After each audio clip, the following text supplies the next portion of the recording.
Alors en fait, l'idée de l'exposition autour de Star Wars est née rapidement après la fin du précédent festival. On voulait profiter des 30 ans de l'Empire contre-attaque qu'on allait fêter donc en 2010. Donc on était parti sur cette base-là. Et en fait, après, l'histoire anecdotique et la force sûrement qui nous a aidés, c'est que lors d'un achat sur eBay, j'ai rencontré un membre de l'association Fanabrique et en me rendant chez lui, voilà, c'était évident qu'il fallait faire une exposition Lego Star Wars. Alors plus uniquement sur l'Empire contre-attaque, mais sur la guerre des étoiles. Voilà, là il fallait le faire, c'était absolument évident.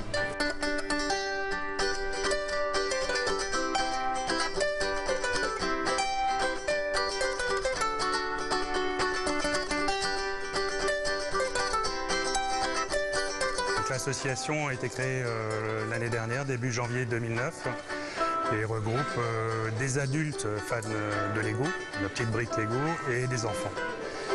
Les adultes, grâce à ces adultes, on réalise chaque année une exposition, une grosse expo sur 2500 mètres carrés. Et ça se tient le dernier week-end du mois de juin à Rosheim chaque année. Là. Donc ça fait 5 ans qu'on l'a fait.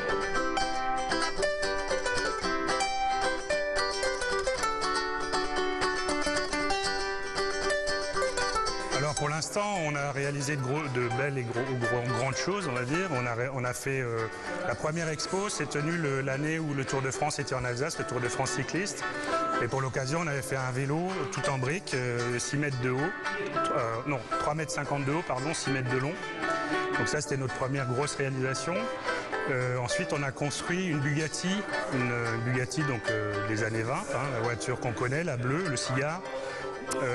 On l'a construit en taille réelle, donc 35 000 briques, et bon, on l'a toujours, c'est une réalisation qu'on présente chaque année à notre exposition.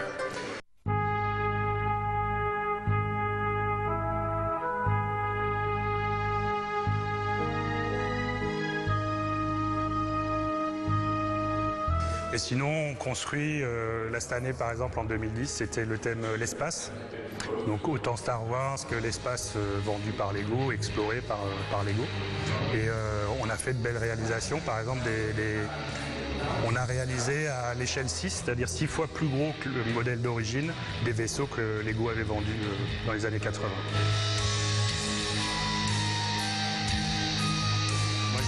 J'ai replongé dans le Lego il y a 8 ans et en fait, donc avec mon petit gamin, je commençais à construire et je me souvenais que j'avais quelques briques encore au grenier dans la maison de mes parents. Et mes parents m'ont appelé en disant voilà, on va déménager, viens récupérer tes affaires. Et c'est là que je suis retombé sur mon vrac de gamin, il y avait encore des notices et là j'ai replongé. Alors cette année 2010, on a un énorme challenge, d'ailleurs c'est la semaine prochaine, parce qu'on va se rendre à Paris sur un salon du tourisme. Et Dubaï nous a contactés pour réaliser la grande tour, la Burj Dubaï, là, qui fait 828 mètres de haut, la plus haute tour du monde.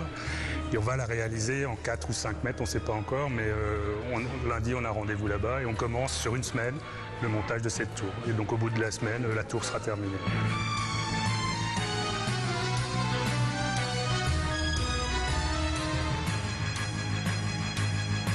Oui, alors moi je fais partie des gens qui ont eu la chance de pouvoir voir La Guerre des Étoiles, le premier New Hope, à sa sortie au cinéma en 77. J'étais déjà un grand fan de science-fiction et effectivement Star Wars c'est l'anthologie de la science-fiction. Voilà, c'est une somme de tout ce qu'on pouvait lire avant dans les traductions françaises des romans et des nouvelles américaines. Donc La Guerre des Étoiles, oui, j'ai toujours conservé, j'aime la science-fiction et le fantastique en général, mais Star Wars c'est vraiment un univers qui est dans la culture, dans le patrimoine mondial. C'est la journée du patrimoine aujourd'hui. Je crois que Star Wars ça fait partie du patrimoine mondial. Ouais.